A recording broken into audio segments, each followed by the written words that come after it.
about a girl, her wine, and her feelings, and I am that girl. I am your host, Joy M. Hutton, serial entrepreneur and lover of food and wine. And you know what it is. I have my glass of wine here today. This one is very special to me because it is from one of my former guests, Amira Garba. It is her rose that we were waiting for her to launch, and she finally launched it. So I'm super excited for her. And this is a perfect way for me to close out Black History Month, celebrating her wine. So, for those of you on the East and West Coast, she is shipping to you all.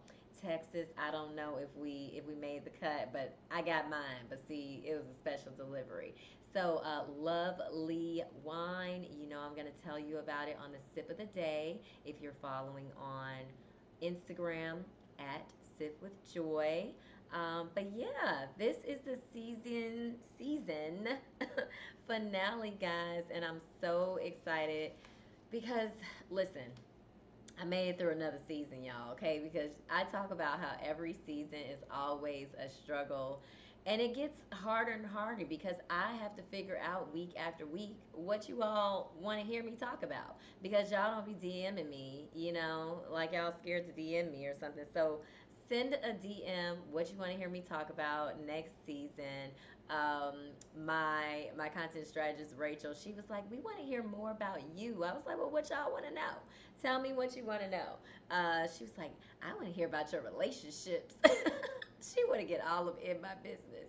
So, but I feel like I do let y'all in a little bit. So if I'm not letting you all in enough, you got to tell me what do you want to hear. So, DM Sip with Joy or DM me on my regular page at joy underscore m underscore h and let me know what you want me to talk about. Hey Elsie, hey Robin. Robin be rushing home to get a sip with joy. I love it. This is so good. I can't wait to talk about it. All right. So today's episode is titled "I'm Taking a Leap."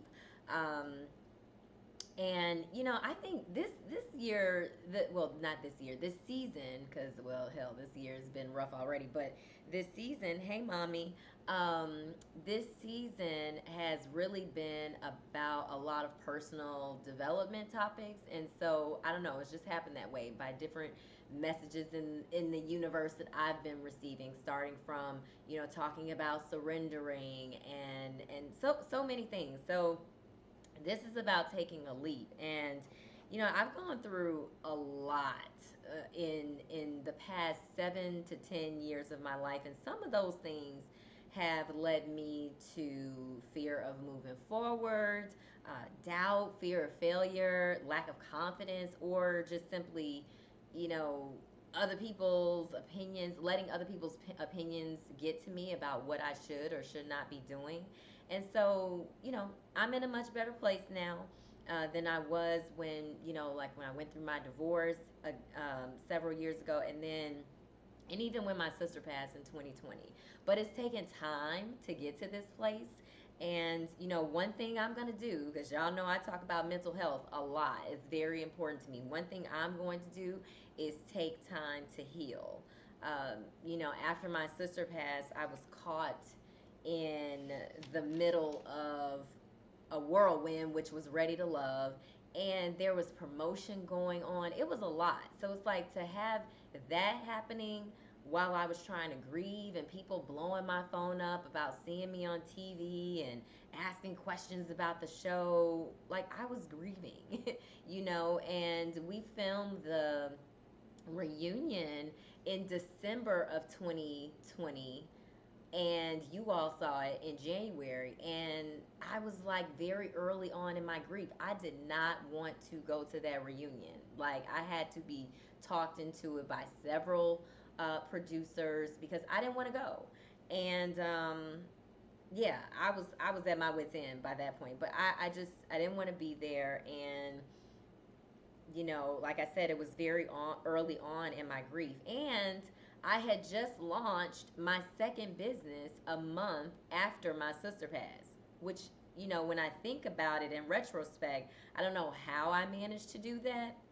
but I knew that she wouldn't want me to stop, but it was still very soon after she had passed, and I was also using work as a distraction. And I didn't want to sit in those quiet moments because that meant to me I had to face the reality, and that was a really dark place. So, you know, I would go out, I would try to go out and be with friends and do different things surrounding the show, for example. But I was triggered when I went out. It was too soon.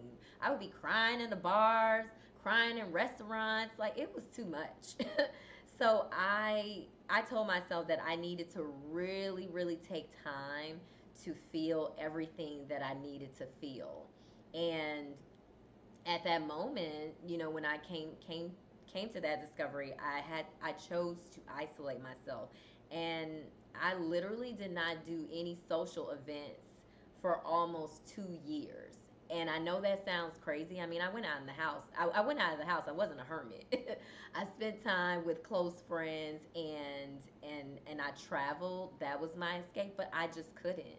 I was just too triggered because every time I would go out, people were pulling at me, wanting to talk, and I mean, I hear a song. It was a lot, y'all. It was a lot. Um, Hey Lizzo. Hey Tiffany. Robin said, "You've grown so much joy, and I love to see it. Keep healing and stop overthinking. You're awesome." Now, you telling a Capricorn to stop overthinking. Now you know that is the daily struggle. I can't stop overthinking. I'm working on it. I'm a work in progress. But thank you. Thank you for recognizing the growth. I that does that does not come easy. I got a whole lineup of a support system that helps me show up every day. And even with dating was difficult when I was going all through all of this as well, but not because I couldn't be present, but I had to ask myself, was I dating because I did not want to be alone in my grief? And I really had to ask myself that. So at a certain point, I even took a break from that as well, so that I could really see who I needed in my life, who I wanted to be with, because someone and because I also needed someone that could support me emotionally. A lot of people can't deal with people when they're going through grief, and it's a lifelong journey. Like, this is my reality, and if you have a partner that lacks high emotional intelligence, or is emotionally immature, or emotionally unavailable, like, that's not going to work. And it's not just grief, it's if you're going through any challenges um, that you're facing and your partner cannot support, like, they gotta go. So it's been a journey, y'all. It's been a journey. And so I don't know if you all have heard of Allie Webb, but she is the founder of Dry Bar. And I mean, she sold her business for like 250 plus $1 million. Dry bars like everywhere. But Allie is 48, and she has been divorced twice. Very successful businesswoman. She was married to her first husband for 16 years, and they actually started Dry Bar together. And then they divorced. They did have children together, or they do have children together. And they divorced, and then she ended up meeting someone a couple of years later. Well, then she got divorced from that husband after almost 2 years. And the mistake that she says she made in both marriages is losing herself in the other person. And as an entrepreneur, as an alpha female, but even not just these two, because I think women in general, a lot of women see a problem and we want to fix it. We are problem solvers, and especially entrepreneurs. You got that type A personality and you just want to fix everything, but we're problem solvers and we're also nurturers. And but when doing this, we often neglect our own needs. And I am definitely guilty of this, and have to constantly remind myself that I also have needs. But you also need a partner who is not selfish and recognizes and wants to tend to your needs as well. And Rachel, my content strategist, she said to me earlier, she's like, you need someone to put you in your soft girl era. She's a Gen Z, and I love it. I love her honesty, but it is true. Like, I really do. I couldn't agree more. I need somebody to put me in my soft girl era. I don't always want to be hard, hardcore, because one of the other things that Allie mentioned as well is balancing her masculine and her feminine energy. And she says she's often more masculine because she's an entrepreneur and has to put on the boss hat all the time. And I can definitely relate to this too, because and when you come home, you don't want to do that. I don't I'm It may be natural to kind of turn that control freak switch on, but I rather not. I really rather not. I want to be soft, I want to be feminine, but it also goes back to having the right partner. And you have to have a strong person. When you have that type A personality, when you're an entrepreneur, when you're an alpha female, you got to have someone that can reel you in. And so it's not a lot of people that can do that. And so, I've had to recognize that too. And so you can operate in that zone of softness. Um, but you also need to go on your own self love, self care, whatever self healing journey too, because you have to know exactly what you need as well. A partner cannot make up for all the things that you need. It's a bonus. A partner is a bonus. So when I tell y'all no mas, okay, no more, it means no more in Spanish, I mean it, all right? I have done the work and I continue to do the work so that I can be the woman I need to be for myself, but also for the man that I want to attract. Okay, y'all hear that? All right. So no mas, no mas should actually be the name of a tour. I need that on a T-shirt actually. The No Mas tour or the I Wish You Well tour. Because people really like to act like they are everything that you ask for and more. Like they're doing you a favor with their presence. They are the gift. But when you uncover all those layers and you expose them for who they really are, it's a totally different story. But again, we also have to ask ourselves what in us, what in me, or what about me attracted me to that particular person. And that's not an easy conversation to have, but it's an honest one and it needs to be had. So, yeah, we got to ask ourselves why we're attracted to these type of people. But so I talked about not, taking the leap. And for me, that is me not spending time in situations that are not leading me to a greater purpose, and that is professionally and personally. Like, we only have so many hours in a day, we only have this one life. And then I'm not taking no shit, but I'm also taking more risk in my career. I built two successful businesses and I need to celebrate my wins. I don't do that enough because I'm like, "Oh no, I don't need to say that. I don't need to tell people what I'm doing." No, I need to celebrate my wins and I need to do a better job of that. And also not be afraid of growth and expansion. I'm also coming out of hiding, guys. I've been doing a good job. I've been getting outside, but it took me some time. I needed to take that time to really heal and to sit in my grief. And it's not to say that I don't have those moments because they're very much real. There's not a day that goes by that I don't think about my sister. And there are still times where I cannot talk about my sister without crying, but I'm in a much better place. And so I'm slowly making my way outside again. And I also blame the pandemic because I'm an introvert, and the pandemic actually created more anxiety for me coming outside because it's like you're not around people, and then you got to be around people. I don't. I needed my 6 feet before, and now you up on me with COVID? No, nah. Still give me 6 feet. So I had a lot of anxiety coming out of the pandemic, and then on top of that, being on a show, dealing with grief. Like it was a lot. My nerves was shot. They still shot. Um, and so, okay, next is not being worried about pleasing others and taking care of joy.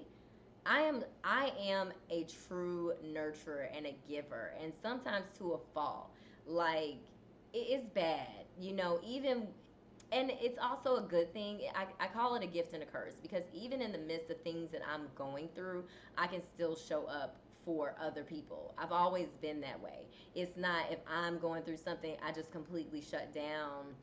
I'm still somehow able to show up, for others. And sometimes it's a good thing, sometimes it's a bad thing, because sometimes you just need to take time away for yourself and not be worried about what other people are doing, and so I'm getting better at saying no to things and setting boundaries. I've talked about boundaries a lot, but it's necessary. Um, and then I'm leaning into rest instead of burnout. Like I literally have burned myself out to the point where I'm just like, some days I can't move. And enough of that. Like I'm leaning into rest. I'm learning to listen to my body because your body will sit you down. Anytime you get sick, that's your body telling you to sit your ass down. So we have to listen to ourselves, take the time that our body needs. And so I'm doing that. Like I literally have had days, especially on the weekends, because by the time I get to Friday, I'm tired.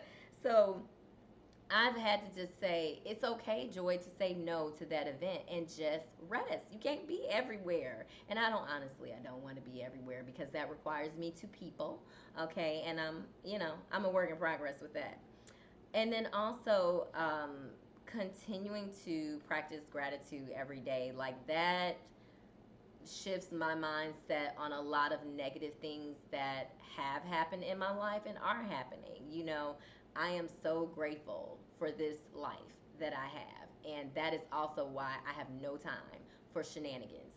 So, no mas is what I said. Um, and then I'm no longer dimming my light. I think a lot of times when we have a light that shines so bright, there are a lot of people who can't stand in that with us, and we cower down. We dim our light for people. And no, I'm not doing it anymore. And I just say to people, if my light's too bright, then put on your shades and walk away. Okay, so no more dimming my lights. um, yeah, I'm not. No mas. So keep it moving. So speaking of taking a leap, our girl Beyonce has done it again. Beyonce trying to have us all with no money. I just wanna say that. While she gets all the coins and we have no coins, but she launched her hairline. But taking a leap, um, and she's a whole country artist now. Like you can't tell Beyonce what she cannot do. And I love that about her. She does things on her own terms. And I think there are so many lessons that we can take away from her as a woman, as a wife, as a mother, as a businesswoman. Like she moves to the beat of her own drum, literally. And she's like, tell me what I can't do. And if you're not gonna give me a Grammy over here, I'ma come for the one on the countryside. Okay. Now everybody walking around in cowboy boots. They changing their wardrobes. Everybody's a country music lover now. I love it. But Beyonce, listen, I'm not mad at her. Now on the other hand of taking a leap, some teenagers took a leap at Cam Newton. Now he's there trying to mentor these kids, and they like a group of them tried to fight him. Now I don't know what happened, what prompted them to jump on this 6'5", 250-pound man. But he had some of them in a chokehold, and I think they might have seen their lives flash before their eyes. Like, why would you do that? But yeah, so I am reevaluating a lot of things in my life. They should have reevaluated that choice to jump on Cam Newton. But Allie Webb, who I was talking about earlier, the owner of Dry Bar, founder of Dry Bar, she said that the beauty of a breakdown is that you get to learn from it and get to keep learning and growing. So you keep learning and growing through the things that you've been through. And I know for me, I wouldn't be who I am today without the shit that I've been through. Like each circumstance is a lesson for sure. And I talk about how I think my divorce is what made me a woman. And if it wasn't my divorce, it probably would have been some other life changing circumstance. Like we're going to go through things, and that is one thing that I've had to recognize too. Frankie Beverly says joy and pain, but you're going to have joy and pain. They're going to coexist together, but the reality is that though those experiences, the joy and the pain, is what helps you grow. So that is what the series at my church actually is, the seed of joy, which I thought was so coincidental because I'm literally getting all these signs, and I've talked about like the personal development kind of theme of my podcast this season. And it's really like life is stretching me in so many different ways, and I've had to really just block out the noise, because you're going to have, again, a lot of people tell you what you should and what you shouldn't be doing, but you have to listen to your voice. And for me, I'm also listening to God's voice about what I should be doing. Like, this is a critical moment in my life. And, maybe all of this is going to bring my husband this year. I'm manifesting it, y'all. I worked on my vision board over the weekend. Listen, it's a whole transformation happening up in here with Joy M. Hutton. Hey Tina. So yeah, it's going down in 2024. LC said no one is immune to pain, but joy does come also. Yes, hallelujah. Yes, it does. And we have to choose joy every day, just like you choose your happiness. We have to choose the things that we want in our life. And P.S. Coping is not always cute, okay? Because I know a lot of people out here, I'm just coping. Yeah, but that's not cute. We have to surround ourselves with a support system and get the help that we need. Like I said, I would not be sitting here in front of you all today. Like, I was a wreck, okay? I was a wreck, when my sister passed. I was a wreck when I was going through my divorce. But I had to get support. Like, I would not have been able to make it through that. And when I look back, I'm like, whoa, I really did make it through that. I really did overcome that. And so even now when I'm going through things, I'm like, okay, Joy, it could be worse. You've made it through worse, so that keeps me going. And again, going back to that spirit of gratitude, not to sound too, woo woo, but it is, it's what has kept me going. All right. So I love y'all. And yes, there's power in manifestation, power in prayer, because listen, I love God and He loves me too.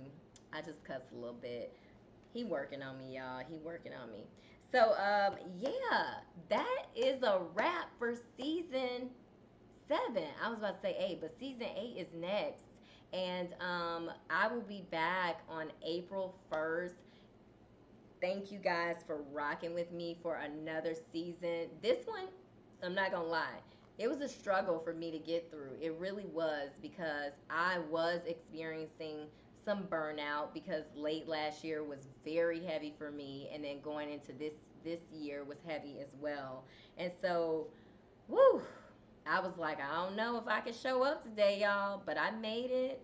You guys keep me going. Your conversations keep me going, because I think the topics that I've talked about this season are things that we need to talk about. And so I'm grateful for you all. Grateful for Sip with Joy, and being able to have a voice and an opportunity to share with you all. And so, yeah, I'm here, and I'll be back on April 1st. And it wasn't that short. LC said this was a short season. Let's all meet up in a few months. It was 8 episodes. I think the last season was 7. So I'm giving y'all 8 episodes. They're usually about 8. I think, yeah, usually about 8. So I know it does seem short, but it didn't seem short for me. So yeah, I'll see you guys. I am definitely going to relax and release and reflect, and come back all energized in April. Love y'all. Bye.